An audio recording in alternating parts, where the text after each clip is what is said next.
Hello, hello, hello.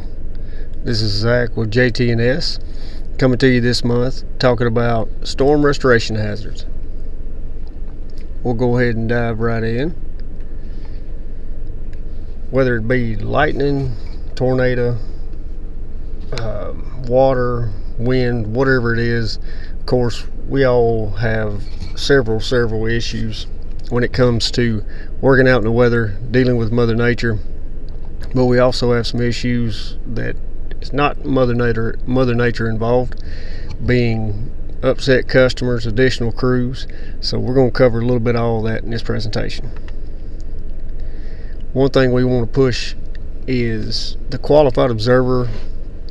So the idea behind the qualified observer is going to be having someone qualified, by the way, which has got to be a lineman, foreman, somebody like that, that's a qualified journeyman, to put the material down, put the paperwork down, do all that stuff, put it down, put it to the side, and when somebody's up and around the hot stuff, they watch the guy working around. When they get in that minimum approach, just to have another set of eyes. That being said, they actually need to watch. They don't need to be making up material and anything else. They actually need to observe, hopefully to keep that person out of danger and sort of notify them if something weird's going on. So getting into it, just FYI, straight line winds. I'd much rather work lightning storm than I would straight line winds any day of the week, because lightning, changing cutouts, regulators, or reclosers and transformer stuff like that. But wind means there's lines down and poles and trees.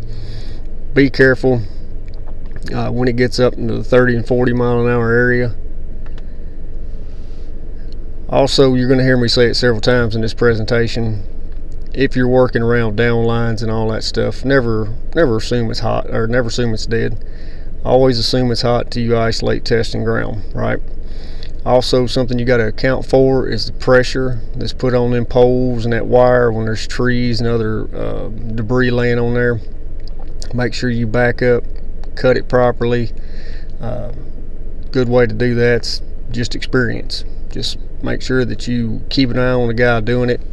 Really talk it over, walk it through before you get out there and go at it. Getting into water.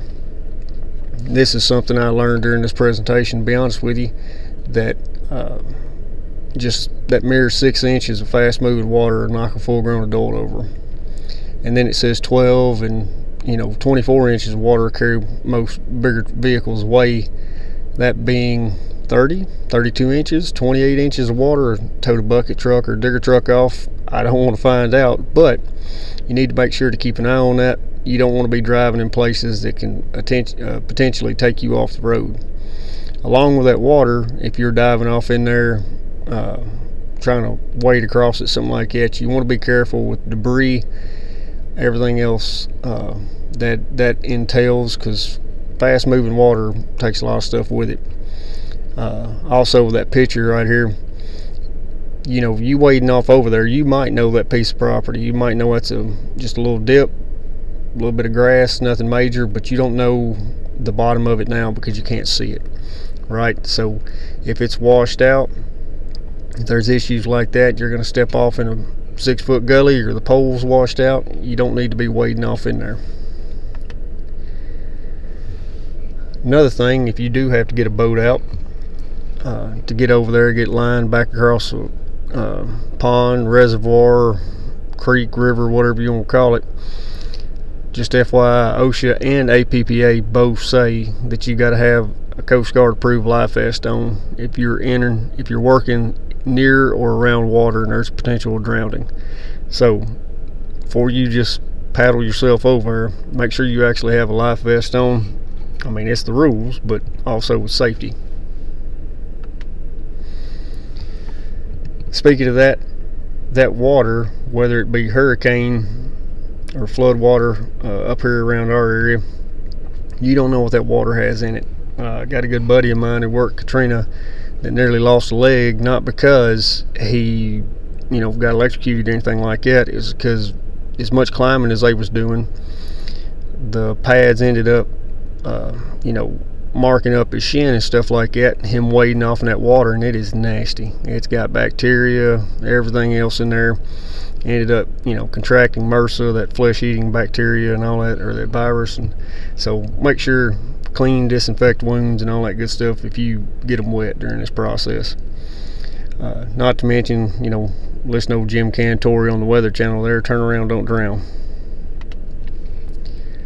Just FYI, telecom, warehouse, bird dogs, anybody like that, when you're out there working, if the power line's down and you need to go over and work on your comm or whatever it is that you're doing, or you're bird dogging for other fellas, make sure that that stuff is actually de-energized by a qualified employee. That way they tell you, yes, it's safe to go over here, you can do this, you can get in, around that stuff, because a lot of times the wire is tangled, the wire is all wadded up. Don't go over assuming just because it's laying on the ground it's dead.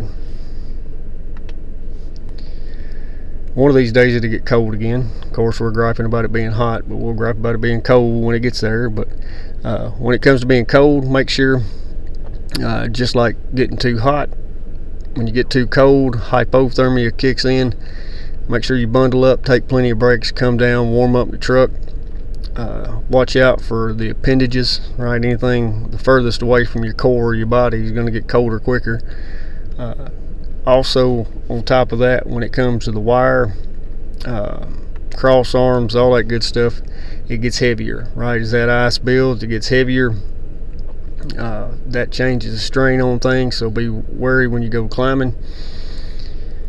Speaking of that, ice is a very good insulator. I mean, there's accounts of folks a couple years ago, apprentice up in Ohio area, ended up getting fatally hit because line laid on the ground. It wasn't sparking, arcing, burning, smoking, but it was laid on top of 4 to 6 inches of snow and ice. It was hot. Same difference here. You don't go around it, you don't touch it, you don't do anything with it till you properly isolate, test, and ground, right? That's just the tools of the trade that we're given. We know to do that. Key thing is make sure we do that. With fires, I guess, we're throwing this in for where a Gatlinburg caught on fire a couple years back, but that is, more of a probability. Especially right now, we're in a little drought area, but or drought conditions. Make sure this is more about maintenance. Make sure that your poles are changed out the way they're supposed to be, sags correct, insulators are in good condition, right of ways cleaned up, keep your vegetation off your poles and off your guy wires and all that kind of jazz. But along with the wildfires, of course, it's going to be hot. The hotter it gets, the thing we need to do is properly hydrate, not the other beverages that you want to partake in. It needs to be water and Gatorade and all that kind of stuff. Take breaks, cool off, hop in the truck, hop in that AC for a little while, and back to the fire side of it. Make sure per APPA, per OSHA, everybody knows where the fire extinguishers are. You do your monthly checks, make sure they're charged up, they're in the right spots, everybody knows how to use them properly. Another thing, storm work, and what I actually honestly consider one of the more dangerous things in storm work, is just a simple fact of the hours, right? It's one of those things where a lot of places do want to do the 16 on, 8 off. Some places, because I think the APPA states that, but a lot of places go, if we can get it back on within 24 hours, we might push it to 18 hours or something, or 20 hours. The problem is that's just a ticking time bomb. I mean, right there at the first slide, or the first bullet point, just you being up for 18 hours, you being awake for 18 hours is pretty much already over the legal limit for our CDL holders, right? 0.04. So you got to be wary of that. That's where it ends up biting you in the butt, is going from one trouble call to another trouble call. It's nodding off at the wheel. Keep an eye on each other, keep each other awake, keep your windows down, air blowing. If you're following behind somebody, if you notice them drifting off back and forth, something like that, stop them, take a break, catch a couple Z's for a minute. Trust me, it's going to be a whole lot better off on folks if you catch a couple Z's for a minute, as opposed to wrecking, having $200,000-$300,000 truck out of commission, $1 million worth of medical bills and everything else, right? So take breaks, make sure you're rested. Along with storm work is when you have the additional crews show up, right? The cavalry show up for all the help, which is awesome at the beginning. A lot of people get the lights back on real quick. The only thing is the managers and the boss man and stuff, they play this sort of game towards the end to where they don't want to cut people loose too soon, because they don't want to be perceived as not getting everybody's lights back on before they send people home, but you also don't want to stack people up. It's more important than ever when you have additional crews or different co-ops or munis come over to help during storm restoration, that everybody's on the same page. They know where they're at, they know where they're going. More important than ever to put grounds on, tag it. I don't care if you tape flag, right? One of the flags we use on the side of the road for traffic control. Tape it up there on a set of grounds, put it around a pole, do something like that to let everybody know that there's somebody down this line, there's somebody working on this line. Don't ever heat a line up unless you know it's 100% in the clear. It's one of those issues that, you ride out on a case of trouble, you find a tree down, tore the line down, you pick it up, put it up, go heat the breaker up, only have the breaker roll back out, and then you drive past that spot, hang another little curve, and there's another line tore down.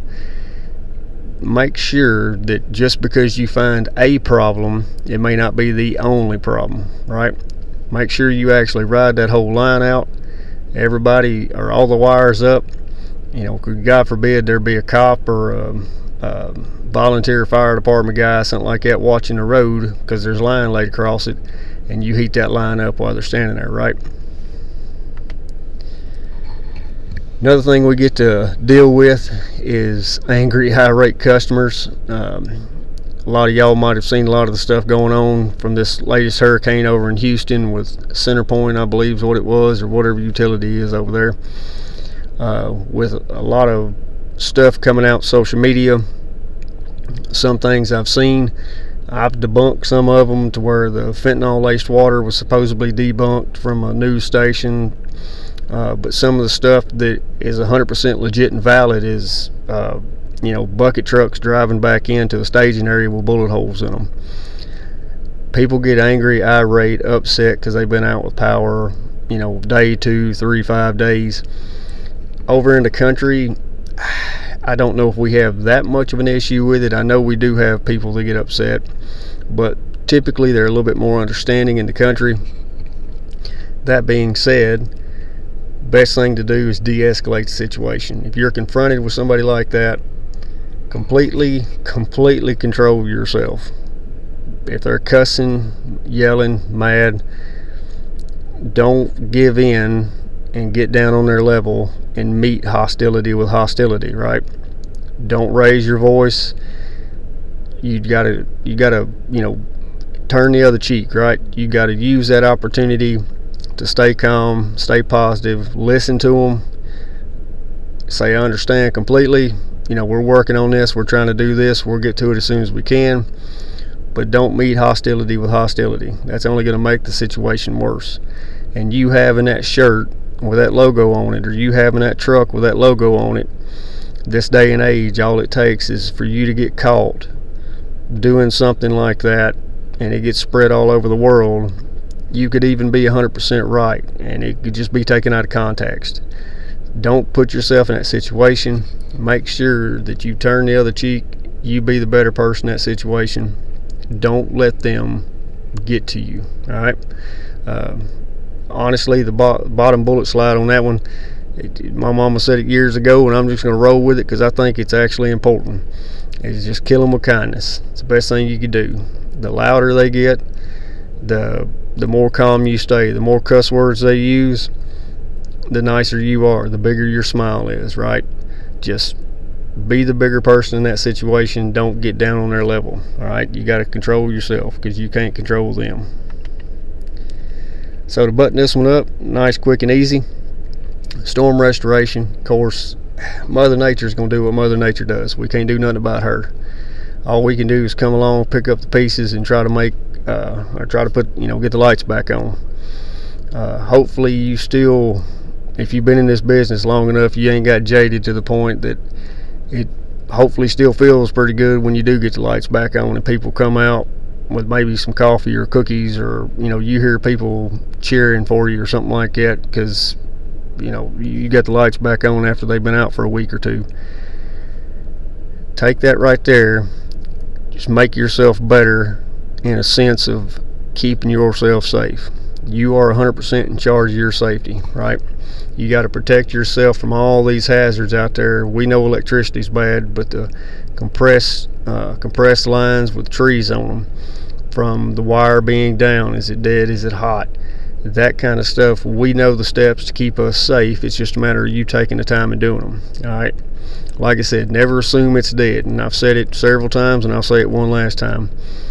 Always test and ground that bad boy before you lay hands on it. All right, test and ground, or you put rubber on. One of the two options you got.